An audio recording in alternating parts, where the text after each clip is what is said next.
Hello everyone, and I do hope that you are having a good day today, and uh, and I do hope that you are in good condition or in good health while you are listening in my video lesson.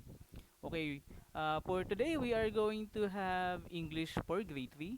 We are now at our third grading period, and we are now at week number 8. So, which means this would be the last topic for the third grading for English grade 3. And for today's topic, we have simple story. So, what are the things that we should learn in listening and reading short stories? Okay? What are the elements of simple stories? What are the things to remember, no, in a simple story? With all of that in mind, we shall now proceed with our lesson. So, guys, I will invite you to our lesson, and without further ado, let us start our lesson. So, again, we are now at week number 8. So, for today, we are going to have the topic of simple story. And so the topic for today is simple story.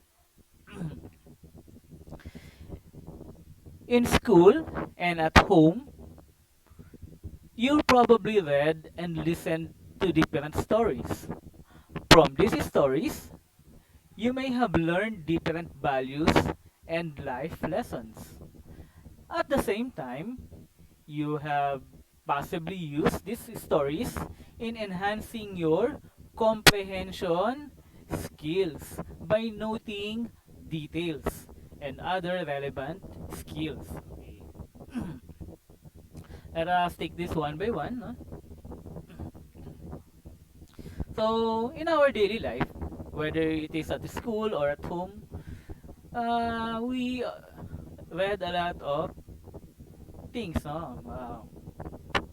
We read from TV, we read stories or articles from TV, from newspapers, from cell phones, no? And books. So, in reading these stories, no, we have learned different values and life lessons. Especially if you are reading Bible stories and uh, other religious books with life lessons and fairy tale books, those kind of materials, fables and myths. So, if you are reading those kinds of books, you probably learned different values and life lessons. Even the story books, the nursery rhyme books. Well, at the same time, you have possibly used these stories in enhancing your comprehension skills. This is very important. We are only we can only be considered as a good reader if we understand what we read. If we cannot understand what we read, then we are not a good reader.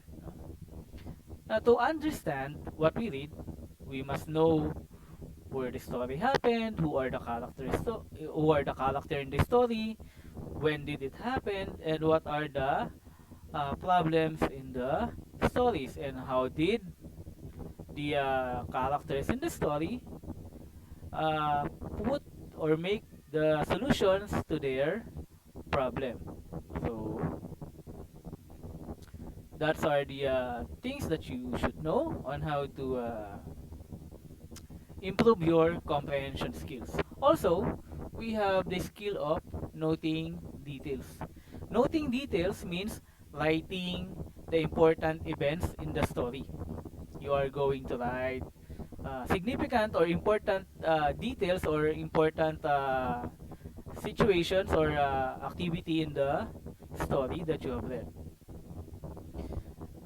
and other relevant skills such as observation, predicting. Yan. So those are all related in reading a story. Sometimes, aside from reading or listening to stories, you may also be asked to share your experience and retell or make your own story. At the end of the lesson, you are expected to write a simple story. You know what, guys? When I was at your age, no, probably grade 1 to grade 2, I am very, I do love, I love reading so much. To the point that every story that I have read, I always share them with my classmates and my friends. And also, I was also one of the favorite by my teacher to retell the story that I have read. I really enjoy reading stories. At the end of the lesson, I, as a teacher, expect you to, as your teacher, I mean, expect you to write that you can write a simple story. Now let us read our story below. Now we have here a boy, this one, and of course we have a girl, this one. Now, looking at the picture, what do you think are they doing? Alright, correct. I think they are planting in the garden. Now to prove our guess, if we have guessed it correctly, we are going to read the story. Now the title of the story is A Day in Our Garden. Okay? A day in our garden. Ethan and Joy went to their garden yesterday. They planted some seedlings. Ethan picked up the dried leaves and threw them into the garbage bin. Joy watered the plants and bushes. After doing their tasks, they sat under the tree and ate mangoes and pineapples. They immediately went back to their house because it rained. Again, I'm going to read the story for the second time, and this time it would be your chance to note down the important details in the story. A day in our garden. Ethan and Joy went to their garden yesterday. They planted some seedlings. Ethan picked up the dried leaves and threw them into the garbage bin. Joy watered the plants and bushes. After doing their tasks, they sat under the tree and ate mangoes and pineapple.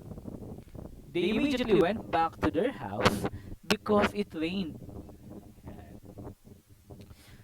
Now, let us try to answer the following question. And by the way, I think we have guessed it correctly that these kids are in the garden planting plants or seedlings. Now, what is the title of the story? Alright, the title of the story is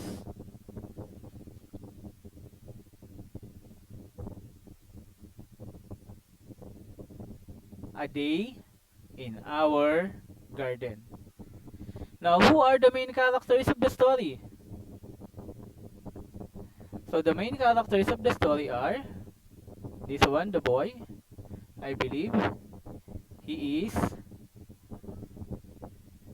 right? He is Ethan.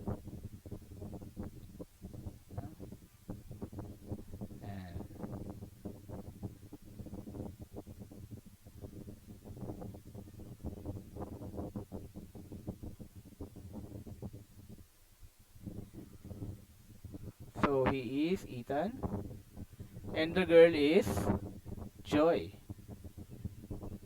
Alright. So they are Ethan and Joy. The characters in the story are Ethan and Joy. Now, where do you think is the setting of the story?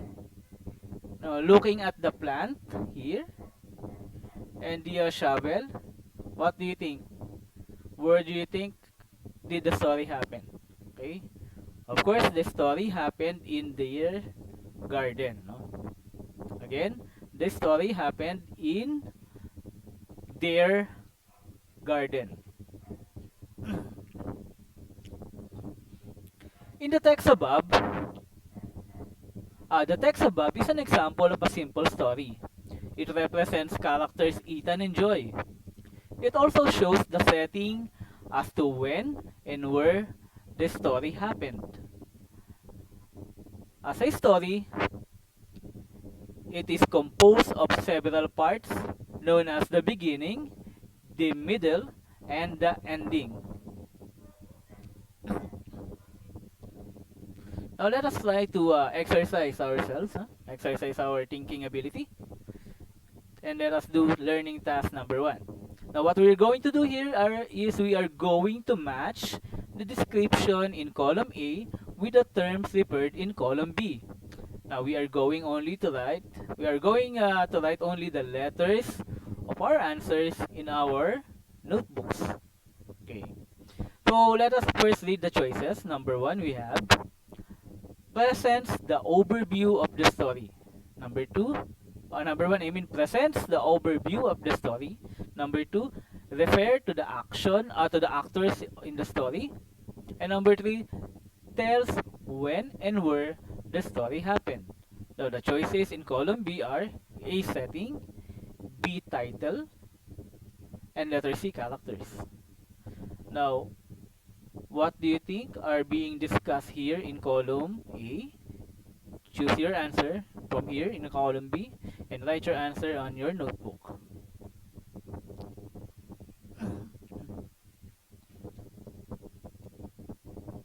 I think you are done answering, and let us now know if you have the correct or if you got the correct answer.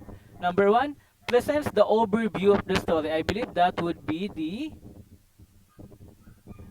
title. That is letter B. Refer to the actors in the story, and I think that would be the characters. So this one is this one, and this one is this one. Now tells where and where the story happens. Now we know that as the setting. All right.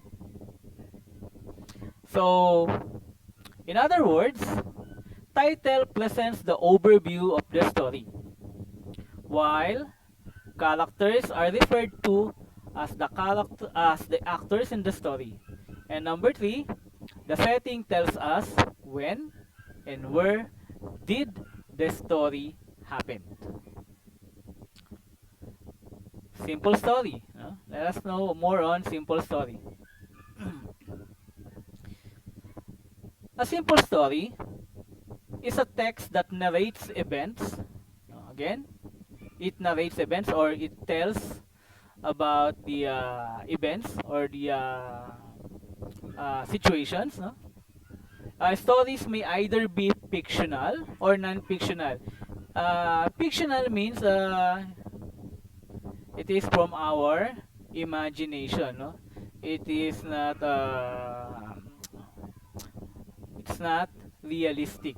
It's based on our it is based on the writer's imagination. And while non-fictional stories are those stories that happened in real life. Okay, those are true to life stories. Fictional characters are events that are imaginary, or meaning it is from our imagination. Meanwhile, non-fictional stories are stories that are based on facts and happened or have happened in real life. It is a true to life story. A simple story has the following basic parts. Here we have 1, 2, 3, 4. A simple story consists of the 4 basic parts. primarily, number one would be the title. The title presents the overview of the story. Uh, Meaning, the title, reading the title alone would give us details on the story. Say for example, the title is Jack and the Beanstalk. No?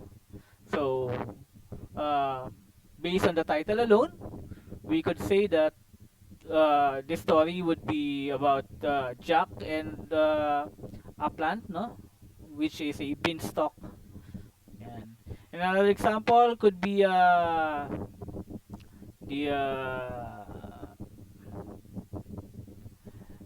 the story of Snow White and Seven Dwarfs. No? So basically, there is a princess, and based on the story, there would be seven dwarfs. So the title would show us a preview of the story. Then we have uh, characters. Uh, Characters referred to the actors or the performers in the story. They may be humans, animals, and etc. So yan. So the characters are the main actors or the doer of the action in the story. Say, for example, in Snow White and the Seven Princess and the Seven Dwarfs, I mean, the main characters are Snow White, of course, and the Seven Dwarfs. Now, setting would tell us when and where the story happened. Again, the setting would give us an idea as to when and where did the story happen. Say for example, another classic, one of the best or the classic example for this is a long time ago in a faraway kingdom. Yan. So, long time ago, that means it that is the time when did the story happen. In a faraway kingdom would be the place where the story happened. Then we have the events. Now, events refers to the occurrence in a story. They are basically divided into three parts: the beginning, the middle, and the ending. Again, the events refers to the things that had happened in the story, no? Or the development of the events in the story, or the situation in the story. So they are basically divided into three parts, which are the beginning, the middle, and the ending. In the beginning introduces the characters and the setting. Again, the beginning introduces the characters and the settings. While in the middle, it narrates what the characters do and what happens to the characters or to them. No? Again, in the middle narrates what happens to the character, no? And what did the characters do. While in the ending tells us how the story ends. Usually, it also presents the lesson learned by the characters and by the readers. Okay, yan. In the middle, they had the characters encountered problems, no? And something had happened to them. While in the ending, the ending will tell us how do they solve the problem, and what are the lessons that they have learned. And also, as a reader, what is the lesson that you have learned. Okay. Now, learning task number 2. Yan. Write a simple story using the pictures below. Then provide your own title and identify your own character. Now, do this in your notebook.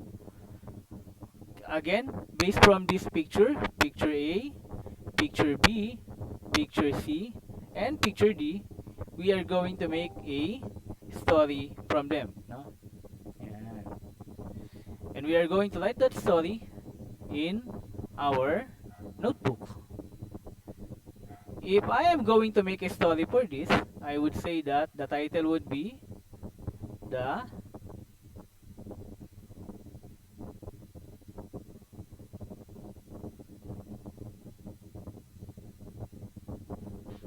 Accident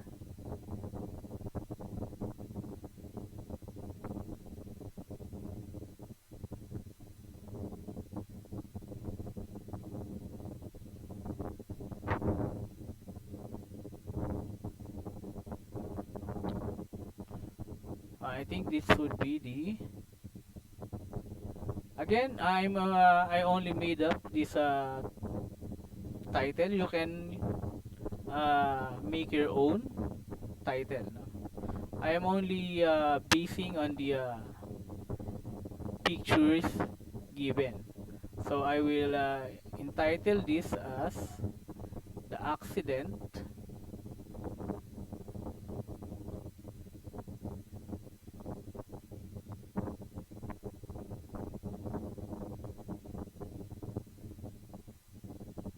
of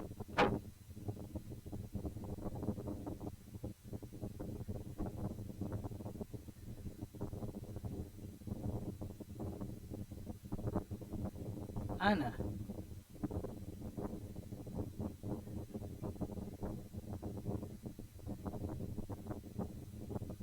So the title would be The Accident of Anna. So basically the character would be Anna. No? And for these questions where, when, what is the beginning, middle, and ending of the story, you are going to make those by yourselves. Okay? Now for the last part of our learning for today, in your notebook, complete the paragraph by selecting your answers from the choices below. The choices are characters, stories, beginning. No? And the paragraph goes like this. A blank is a text that narrates events. Again, you can choose from any of these three words to supply to the blank to make it correct. It may be fictional or non-fictional. A simple story has the following basic parts: title, blank, setting, and events. The events are divided into three important parts, no? Which are the blank, middle, and ending. Uh,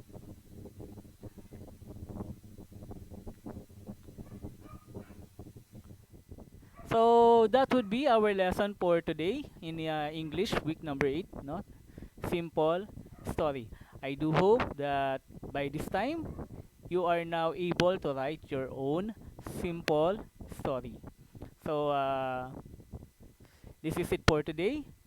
Again, I am your teacher, Teacher Carlo, and I do hope that you will continue to support me as we learn more and more on grade 3 English. So bye bye for now. Bye bye.